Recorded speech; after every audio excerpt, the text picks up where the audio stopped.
Welcome to another Real Estate Talk Show, featuring highlights of the best interviews from our national real estate radio show. Here's another property expert. In our Q&A segment, Paul Newell from Rain Horne Financial Services joins me. Hello, Paul. Hi, Kevin. How are you going? Thanks, mate. Thanks for your time. Two questions for you. Now, Let's have a look. The first one, Paul, comes from Ian from Marumba Downs. I want to do a renovation on an investment property. Is it still possible to borrow against future improvements, or is it possible, not is it still? If so, is there a borrower who offers this type of loan? Yeah, you can still borrow for improvements. It's no different to doing a construction loan. You just get a fixed price contract on the improvements that you're going to do, and then the bank lends against those fixed price contract. And does it in a drawdown stage, so as it's completed, then they pay the appropriate builders. And are there any special lenders who will do this, or will most of them do it? Oh, most of them do it. Again, I think it's important just talk to your broker to find out which banks are lending at that type of loan and which one you're comfortable with more than anything. Do you do that many types of loans like that? Do you find a lot more people speculating, Paul? At the moment, yeah. There's a look at loans for renovations at the moment are very high on the list because it's very costly to move. So people are renovating their houses and doing them up. So yeah. I was going to ask you that question. There's a release out just this week saying that that home improvement loans have gone up remarkably. You've noticed that?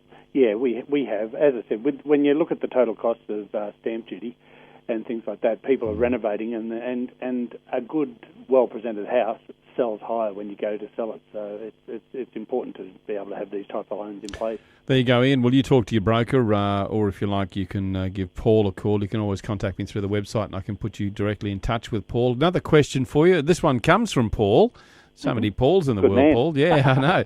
And this Paul is from Chermside. My wife and I have heard that we can use some of the equity we have in our home to help our only child, aged 22, get into the housing market. Very, very commendable, Paul. Yeah. What's involved, and will any lender be able to help us? Should we use a broker? I'm asking a broker that question. Wow. Yeah, I can give you that answer. Look, yes, you should. There are a number of lenders that actually do those types of loans. They're called family pledge loans, where you can pledge some equity to help your children get into the market. Again, the cost of housing, the closer you get to the city, it starts to get very expensive. So to save the traditional 10 or 20% deposit, that's $100,000 that you need to save. The lenders that are doing, not all lenders do it, so should you use a broker, I would say yes, definitely use a broker because they have access to all those lenders, and as I said, not all lenders are doing those type of loans.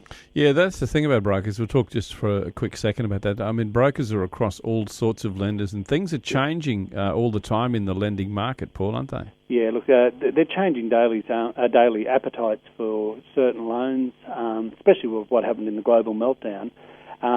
Different lenders are lending on different products, and this is a classic example where there's only 3 or 4, maybe 5 banks that actually do these loans. They're good loans. Everyone wants to help their children get into housing, the great Australian dream, but not all lenders have got an appetite for that at the moment, so it's important to find the ones that do.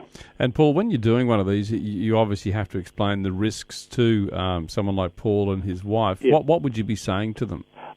In every case, get independent legal advice on for yourselves as the parents going into the transaction, so that you know what the consequences are if something goes wrong. If you get that advice and you go in with your eyes open, then you're eliminating any problems that can happen down the track if it does go wrong. And of course, there could be implications too. If you've got a will, I suppose you've got to look at all those things, haven't you? You've got will. You've got other children. Paul might have other. In this case, he doesn't. He's got his only child, but in some people's cases, they might have 2 or 3 children that they may want to help. And each time you do it for one, it creates a problem to be able to do it for the next one and/or will down the track. So yeah, it's important to get it all checked out first. Yeah. So there you go. They're not always simple answers. There's always a lot of complexity to it. That's why it's good to be able to use a broker. He's our broker of choice, Paul Newell from Rain Horne Financial Services. Thanks for your time, Paul. No worries. Thanks, Kevin. For we see, and we're talking real estate.